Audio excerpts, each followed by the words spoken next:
Hey, hey, hey, beautiful people of the co-op. How are you? Today we're talking about how to hack, how to supercharge your affirmations.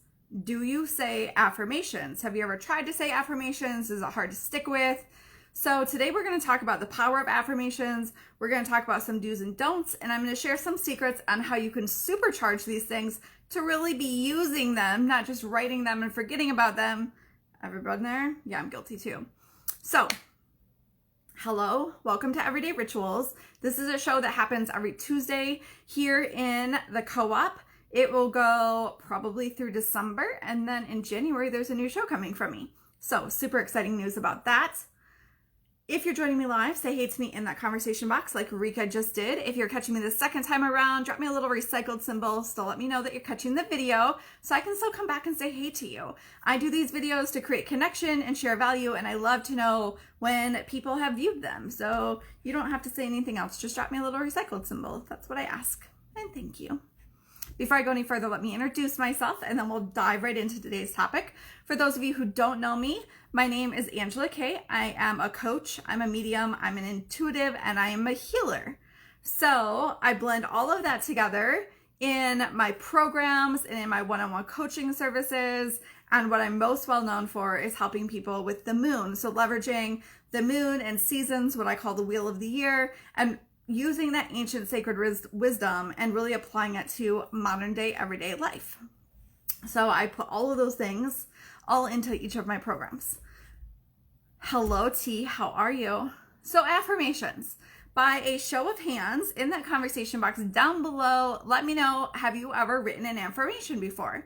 Do you know what an affirmation is? So an affirmation is a statement, right? That you can think of it as like writing a goal statement, but writing it as present tense and putting I am or I feel in front of it. So you're writing it about yourself. It's not like I want to, you're doing it present tense. So I am safe. I am grounded. I love the feeling of becoming more and more abundant every day. I love the feeling of healing in the cellular level of my body. Right? So you can do these regarding anything. I just threw out some examples, right? But so, woohoo, affirmations, T says. Yes, T says she's written affirmations. So here's the thing though. As a coach, I've been coaching since 2006. A long time, right? I've been coaching a long time. And one thing that I know about my clients is that they tend to, and this is true for all of us, myself included, tend to write affirmations. And then somewhere along the lines, we stop using them. We fall off the bandwagon, or we write affirmations of like where we want to be, but it's so far from where we currently are. And that's okay. We're here having a human spiritual journey to like have that experience of growth. But sometimes when it's so far away, our brain's like, that's not possible. And we don't get as much bang for the buck out of our affirmations. So I want to share with you some different tips that you can use, bringing in lots of different modalities to really supercharge your affirmations. How does that sound? So the first thing I want to talk to you about is using your affirmations regularly. It's great if high five, right? High five, if you wrote affirmations. But if all you do is write them once, it's like when we made flashcards in school, and the whole reason we made flashcards was to use the flashcards to learn something. And affirmations are us training our brain to think a different way. So if all we do is write affirmations in a notebook, and then we just leave them there, we're probably not utilizing them to their fullest ability, and we may not really see the full impact of their potential, right, in our lives. So using my first tip for affirmations is using them regularly. So how do we do this? Let me give you some hacks on how you can do this. Do you brush your teeth every day? Let me know. Do you brush your teeth every day? If you do, it's a habit you already have. Is there a certain kind of beverage that you drink every morning or every evening? I don't know, maybe you have a glass of wine every evening, or a glass of cognac, or a glass of water. Maybe you have a glass of tea or coffee or water or juice in the morning. Maybe you're like Whitney, if you know Whitney, and you have a glass of celery juice. So what ritual do you already have? What habit do you already have in the morning? We stack habits. This is the way that we hack things. We stack habits. So we connect the new habit that we want to do to the habit that's already established. So for instance, if we're using brushing our teeth, I brush my teeth every morning and every night. So that means that if I stacked using affirmations as my new habit, it means that twice a day I would be doing my affirmations because I have set an intention, and maybe I've even put a post-it note in my bathroom to remind myself that when I'm brushing my teeth, I'm going to say my affirmations. You can even go as far as to write your affirmations on a note card and stick them on the bathroom mirror so that like you can literally just be like seeing them and it reminds you, right? But so by stacking habits. Now maybe for you, you don't want to do it in the morning, you don't want to do it in the evening. The great thing about everyday rituals is you get to choose when you're going to do it. So maybe when you're having your lunch is when you're going to do your affirmations. So we're doing them regularly, and to remind ourselves, we're stacking habits. We're connecting our affirmations to something that we're already doing. The next hack that I want to tell you about is being specific. So I can tell myself, maybe I'm working on having more wellness in my body. And I know that for me, that means eating more nutritious foods. So maybe I'm going to say something like, it feels good to eat an apple every day. Or I could say, it feels good to eat a red, delicious, juicy gala apple every day. Because when I say it feels good to eat an apple every day, my brain might say, oh, but what kind of apple? Because we don't like those like golden, delicious apples. But if we give it details, there's less room for it to ask questions about. So when we're using affirmation, we're creating new synapses in our brain. We're asking our brain to fire in new ways. So when we're using our affirmations, we want to be specific so that our brain knows exactly which synapse it's headed to, and it doesn't get sidetracked by questions or doubts. This leads me to the next tip, which is be realistic with your affirmations. Now, I know I'm going to get some like pushback on this. I'm not saying that you can't hit whatever big goal you have out there. You can. But if you are newer to using affirmations and right now you're struggling to pay the rent and your goal is to be bringing in a 7-figure business, your brain's going to have some trouble believing your affirmation that you are going to be a 7-figure earner. So what's in between? There's this old saying that we don't eat an elephant in one bite, and that's true when it comes to affirmations also. And I've been trying to replace that saying with we don't eat a pineapple in one bite because none of us should be eating an elephant. Ever. So we don't eat a pineapple in one bite. Am I right? So your big pineapple is that 7-figure business in this example. Or maybe your big pineapple is like X amount of weight that you want to release, right? I know I'm working on that goal. But I know that if I tell my brain I'm going to release X amount of weight, my brain is going to ask me all kinds of questions about it. And when I'm doing my affirmations, that's not the time that I want to be having those conversations with myself in my brain. I'm simply trying to create new pathways. So I'm going to choose a slice of the pineapple. And I'm going to say this first slice of the pineapple, this is more believable to my brain. So if I'm struggling to pay the rent and I want to be a 7-figure earner, what is something closer to where I am that's still a reach that's going to get me on my path to where I'm headed? That's where we start with affirmations. And then once we hit that, just like when we manifest something, it gives us the believability factor. And our brain is less likely to start to chirp at us and ask questions. So when we get that first slice of pineapple, our brain is like, wow, we did that. We did that. And it remembers it. So then we can reach a little further and we can take 2 slices of pineapple for our next time, right? Or instead of like, I am going to bring in 2K a month, right? You can reach to like, I'm going to make 10K a month, right? Whatever feels like a stretch, but is believable to you. Because as soon as we put it so far out there that it feels a little more like a dream, our brain starts to ask questions. And that is not what we want to happen when we're doing our affirmations. It's still okay to have big goals. It's still okay to dream. We just want to have reasonable affirmations.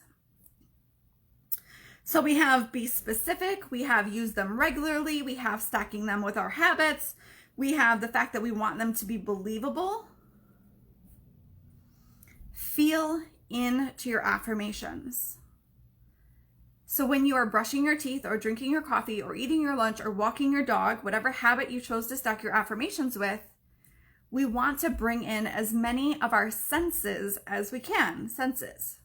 Want to bring in as many of our senses as we can. So when I say, it feels so good to be well on a cellular level, that's my affirmation. I'm thinking, what does that actually feel like in my body? What does it look like? I'm allowing myself to vision or think about, what does it look like? What will my life look like when I'm well on a cellular level in my physical body?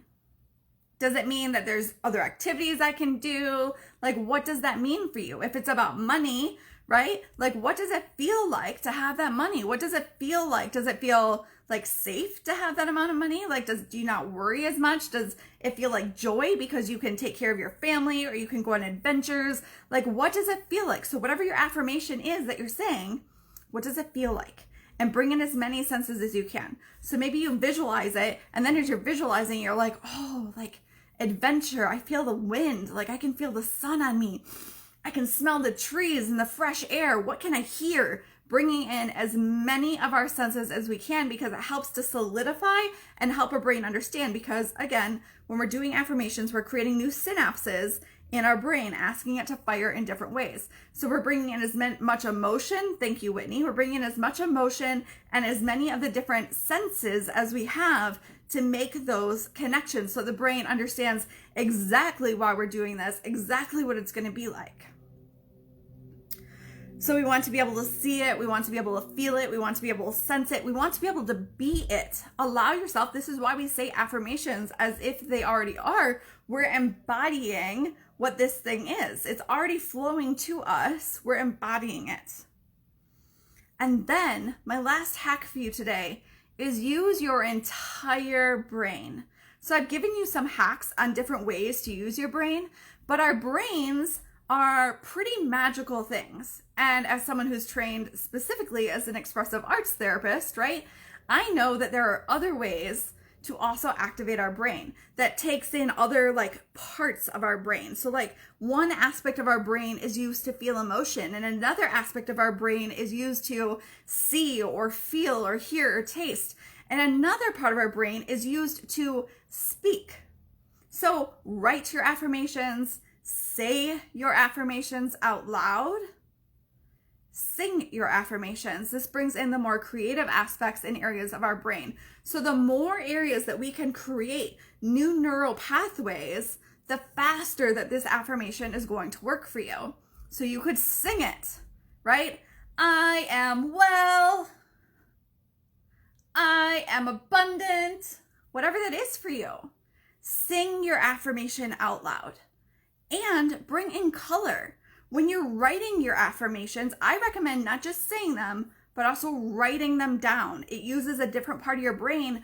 Write them in color, because color also activates an entirely different part of your brain. And so you're creating that synapse there.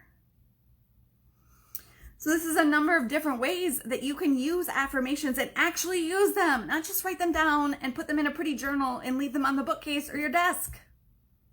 Use the affirmations, hack how you use affirmations, and use them to be a superpower. Supercharge your affirmations by singing them, by writing them in color, by feeling all the feels, by holding that vision in your third eye. This is just one of the many things that we can incorporate into our everyday rituals. Do you, or will you commit today for 1 week to try different ways of using your affirmations in your everyday rituals? Let me know in that conversation box down below. Hello, Miss Melissa. Whitney says she loves color. She loves the beauty. Yes, I love that. Whitney says she loves singing. Tiara is definitely a singer, so I know Tiara is going to start singing them also. So did you find this helpful? Let me know. Chantel says, I tape them on the other side of my glass shower so I see them and sound amazing when I sing them. I love that idea. What a brilliant idea. Holy smokes. I love that. And if you happen to have a shower curtain like I do and you don't have like a glass door you can tape them on, a tip, you know those little clear shoe hangers. People use them for organization, but like they have little pockets for your shoes. You can put that on the outside of a clear shower curtain so that you can put things in there before you get in the shower, or you can just leave them there so that you can embody them that way. Shelly says dance to them with joy. Yes, that's another great way to embody them. Like move to them, sing them, dance to them, all of the things. I love these ideas. All right, with that, I'm popping off of here. I'll be back next week with another episode of Everyday Rituals. Hugs and kisses, everyone. Stay wild, Moonchild.